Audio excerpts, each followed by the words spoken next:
Hello everyone, आज के class में आपका स्वागत है। आज हम लोग क्लास 10th के चैप्टर नंबर 10 पढ़ने वाले हैं। चैप्टर नंबर 10 का नाम है ब्रीथ यानी सर्कल। इसमें हम लोग सिर्फ इंट्रोडक्शन पार्ट समझेंगे। इसके बाद हम लोग चैप्टर नंबर 10.1 पर आएंगे, ठीक है ना। सबसे पहले हम समझते हैं ब्रीथ वाले पार्ट में हम कौन कौन सा बेसिक चीज़ पढ़ना है, जिसके माध्यम से हमारा प्रश्नावली 10.1 और प्रश्नावली 10.2 बन सके, ठीक है ना। तो सबसे पहले हम बात करते हैं ब्रीथ क्या होता है। तो ना वृत्त ना एक बिंदुओं का समूह होता है। हम बोल सकते हैं यहाँ पर वृत्त क्या होता है, बिंदुओं का समूह होता है। जैसे यहाँ पर जो ये हमारा वृत्त बना है ना, ये आपका बिंदु से मिलकर बना है। इसको अगर हम लोग सही से यहाँ पर तोड़ेंगे तो इस तरह से ना आपका बिंदु मिलेगा। ये ना बिंदु से हमारा वृत्त का निर्माण हुआ है। तो हम बोल सकते हैं कि बिंदुओं का वैसा समूह जो एक निश्चित, जो केंद्र से एक निश्चित दूरी पर हो, उसे हम लोग क्या बोलेंगे, हर जगह इसका दूरी क्या होगा, सेम टू सेम होगा। तो हम यहाँ बोल सकते हैं बिंदुओं का वैसा समूह जो केंद्र से एक निश्चित दूरी पर हो, उसे हम क्या बोलेंगे, वृत्त बोलेंगे, ठीक है ना। तो यहाँ पर वृत्त के अंदर जो आपका सेंटर होता है, केंद्र होता है, उसको हम ओ से दिखाते हैं। यहाँ पर हम बोल सकते हैं कि वृत्त के अंदर वृत्त कैसे बनता है, बिना केंद्र का आपका वृत्त नहीं बनेगा। तो हम बोल सकते हैं यहाँ पर केंद्र को बोल सकते हैं केंद्र, ठीक है। अंग्रेजी में हम लोग क्या बोलते हैं, सेंटर। इसको हम दिखाते हैं ओ से, ठीक है ना। इसके बाद आता है आपका त्रिज्या। तो यहाँ पर ना वृत्त के केंद्र से और वृत्त पर कहीं भी एक पॉइंट को टच करेंगे और उन दोनों को मिला देंगे तो हम लोग क्या बोलेंगे, त्रिज्या। तो यहाँ पर अगर मैं इसका नाम दिया हूँ ओ और इसका नाम है ए, तो हम बोल सकते हैं हमारा क्या हो जाएगा, त्रिज्या का मान कितना हो जाएगा, ओ ए। हम बोल सकते हैं त्रिज्या ओ और ए है, ठीक है। उसी प्रकार से अगर हमको समझना है व्यास क्या होता है, डायमीटर क्या होता है, तो हम क्या करेंगे ना कि इसी केंद्र से होते हुए मतलब एक ऐसा बड़ा यहाँ पर रेखाखंड खींचेंगे जो पूरा ना आपका केंद्र से गुजरते हुए जाए। मैंने वृत्त के एक बिंदु से वृत्त के दूसरे बिंदु तक जाएगा वो रेखाखंड, तो उसे हम लोग क्या बोलेंगे, व्यास बोलेंगे। अगर मैं आज इसका नाम देता हूँ बी, तो मैं यहाँ पे मैं लिख सकता हूँ कि व्यास आपका क्या हो जाएगा, बी ए या फिर ए बी हो जाएगा, ठीक है।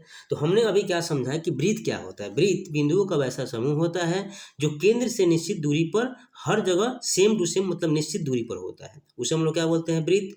वृत्त में सबसे इंपॉर्टेंट क्या होता है, आपका केंद्र जो बीच वाला बिंदु होता है, और उसके बाद क्या होता है, त्रिज्या। त्रिज्या का मतलब होता है वृत्त के केंद्र से लेकर वृत्त के परिधि पर किसी भी पॉइंट को टच करेंगे तो हम लोग क्या बोलेंगे, त्रिज्या, ठीक है ना। ठीक उसी प्रकार से हम लोग समझ सकते हैं व्यास को, यानी वैसी रेखाखंड जो वृत्त के एक सिरे से दूसरे सिरे को मिलाती है, लेकिन वह रेखाखंड केंद्र से होकर जरूर जाएगा, इसे हम लोग क्या बोलेंगे, व्यास, ठीक है ना। इसके बाद हमको समझना है वृत्त में तीन चीज़ों को। पहला पहला आपका प्रतिच्छेदी रेखा क्या होता है, हम बोल सकते हैं प्रतिच्छेदी रेखा।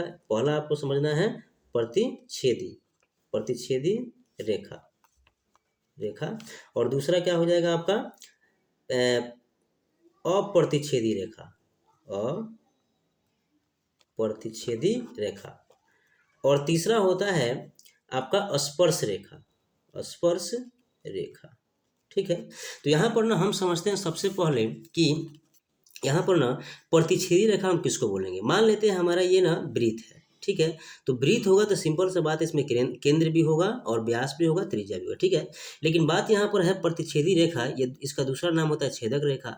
तो क्या होगा, तो अगर ना हम ऐसा एक रेखा खींचते हैं जो वृत्त में कहीं भी मतलब कि काटते हुए निकले, दोनों पॉइंट को काटते हुए निकले, एक पॉइंट को नहीं, दो पॉइंट को एटलीस्ट काटते हुए निकले, तो इसको हम लोग क्या बोलेंगे, प्रतिच्छेदी रेखा या फिर छेदक रेखा, ठीक है ना। उसके बाद हमको समझना है अप्रतिच्छेदी रेखा क्या होता है। अब हम समझेंगे अप्रतिच्छेदी रेखा क्या होता है। सिंपल सा बात है, अप्रतिच्छेदी का मतलब होता है वैसा रेखा जो वृत्त को कहीं भी टच ही नहीं करे, इसको हम लोग क्या बोलेंगे, वृत्त हो गया, और ये आपका सेंटर हो गया। तो रेखा ने यहाँ पर ऐसे निकल जाए, बाहर ही बाहर निकल जाए, तो क्या बोलेंगे, अप्रतिच्छेदी रेखा। अप्रतिच्छेदी का मतलब होता है कि रेखा ने वृत्त को टच ही नहीं किया, ना ही उसको काटा, ठीक है ना। ठीक उसी प्रकार से हमको समझना है स्पर्श रेखा। तो कैसे होगा, तो स्पर्श रेखा का मतलब होता है वृत्त के किसी एक बिंदु को छूकर, वृत्त के किसी एक बिंदु को छूकर अगर कोई रेखा गुजरे, जैसे मान लेते हैं ये वाला रेखा है आपका, और वृत्त के ना एक बिंदु को टच करता है, तो इसको हम लोग क्या बोलेंगे, स्पर्श रेखा। ये क्या हो जाएगा हमारा, स्पर्श रेखा। तो यहाँ पर ना स्पर्श रेखा हम लोग समझ सकते हैं कैसे, कि वृत्त के एक बिंदु पर छू कर निकलने वाली रेखा को हम लोग क्या बोलेंगे, स्पर्श रेखा, ठीक है ना। तो यहाँ पर ना सबसे बड़ा सवाल ये आता है कि आखिर एक वृत्त में कितनी स्पर्श रेखाएं हो सकती है।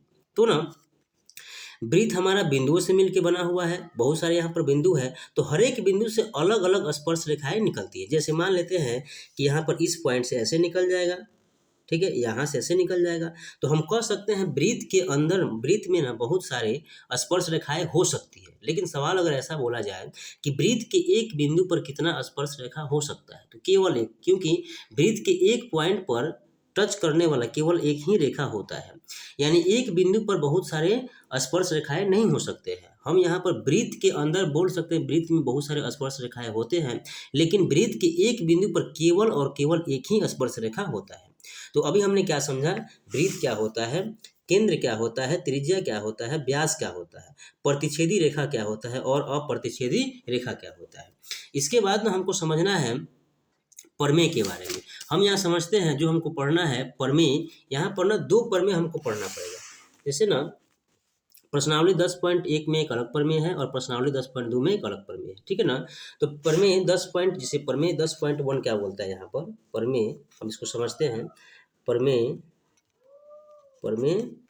10.1, प्रमेय ना 10.1 ये हमसे बोलता है कि ना कोई वृत्त है, ठीक है, और वृत्त का जो त्रिज्या होता है, जैसे ये वाला त्रिज्या हो गया, तो त्रिज्या जिस स्पर्श रेखा पर होगा, जैसे ये स्पर्श रेखा है, इसको हम लोग क्या बोलेंगे, स्पर्श रेखा, और वृत्त की त्रिज्या जिस स्पर्श रेखा पर होगा वहां पर ना 90 डिग्री का कोण बनाएगा। तो इस प्रमेय का कहने का मतलब ये है कि स्पर्श रेखा पर त्रिज्या क्या होता है, लंब होता है। तो इसी बात को हम लिख भी सकते हैं कैसे, कि किसी वृत्त की त्रिज्या स्पर्श रेखा पर लंब होता है, इसको हम लोग क्या बोलेंगे, प्रमेय 10.1, ठीक है ना। तो कहीं भी, जैसे मान लेते हैं एक और वृत्त हम यहाँ पर लेते हैं, ठीक है, और इस वृत्त में ना यहाँ पर मान लेते हैं एक ऐसे स्पर्श रेखा गया है, ठीक है, मान लेते हैं इस साइड इसका पॉइंट नहीं गया है, तो यहाँ पर ना अगर हम त्रिज्या से इसको मैच करेंगे तो यहाँ पर कितना हो जाएगा, 90 डिग्री का आपका एंगल हो जाएगा। ये था आपका प्रमेय 10.1।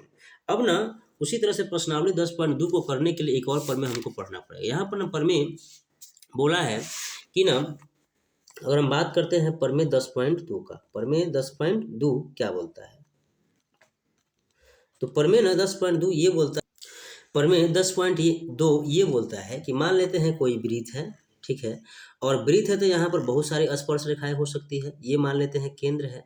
तो ना यहाँ पर बोला गया है कि एक स्पर्श रेखा ऐसे और एक स्पर्श रेखा यहाँ से, और दोनों स्पर्श रेखा अगर किसी पॉइंट पर मिलते हैं, तो यहाँ पर बोला गया है, जैसे मान लेते हैं कोई एक वृत्त है और एक बाहरी बिंदु से दो स्पर्श रेखाएं वृत्त पर आती है, मिलती हैं, तो ये वाला स्पर्श रेखा और ये वाला स्पर्श रेखा आपस में क्या हो जाएगा, बराबर। प्रमेय 10.2 क्या बोलता है कि ये किसी बाह्य बिंदु से वृत्त पर खींची गई स्पर्श रेखाओं की लंबाई आपस में क्या होता है, बराबर होता है। तो अगर मैं इसको केंद्र को मानता हूँ O और इसको मानता हूँ A और इसको मानता हूँ B और इसको मानता हूँ C, तो यहाँ पर ऑलरेडी ना आपका प्रमेय क्या बोला कि हम कह सकते हैं AB बराबर AC, यानी प्रमेय हमसे ये बोल रहा है कि वृत्त के बाहर कहीं एक बिंदु है, वृत्त है उसके बाहर एक बिंदु है, और इस बाहरी बिंदु से ना अगर हम स्पर्श रेखा खींचेंगे, जैसे स्पर्श रेखा AB और स्पर्श रेखा AC, तो दोनों स्पर्श रेखाएं आपस में क्या होंगी, बराबर होंगी, ठीक है। तो इसका मतलब हो जाएगा AB बराबर AC, ठीक है ना। इस प्रमेय का कुछ उप प्रमेय भी है, उप प्रमेय का मतलब होता है इसी में से निकला हुआ, मतलब कुछ पॉइंट्स है, उस पॉइंट को हम समझते हैं, ठीक है ना। जैसे पहला हमने क्या समझा है कि AB बराबर AC होता है, मतलब दोनों स्पर्श रेखा क्या हो जाएगा, बराबर होगा, ठीक है। उसके बाद इसी में से दूसरा पॉइंट हमारा क्या निकलेगा, जैसे ना अगर हमको मालूम है कि हम इस जो स्पर्श बिंदु है इस यहाँ से मिलाएंगे तो कितना कोण बनेगा, 90 डिग्री का बनेगा, ठीक है। अगर मैं इसको यहाँ से मिलाऊंगा तो कितना कोण बनेगा, 90 डिग्री का कोण बनेगा, ठीक है। तो ना अगर मैं क्या करता हूँ, केंद्र से ना यहाँ पर ऐसे एक सरल रेखा खींचता हूँ, तो यहाँ वाला कोण और यहाँ वाला कोण आपस में क्या होता है, बराबर होता है। ये प्रमेय का उप प्रमेय है। तो हम अगर मैं इसका नाम देता हूँ 1 और इसका नाम देता हूँ 2, तो क्या हम लिख सकते हैं, कोण 1 बराबर कोण 2।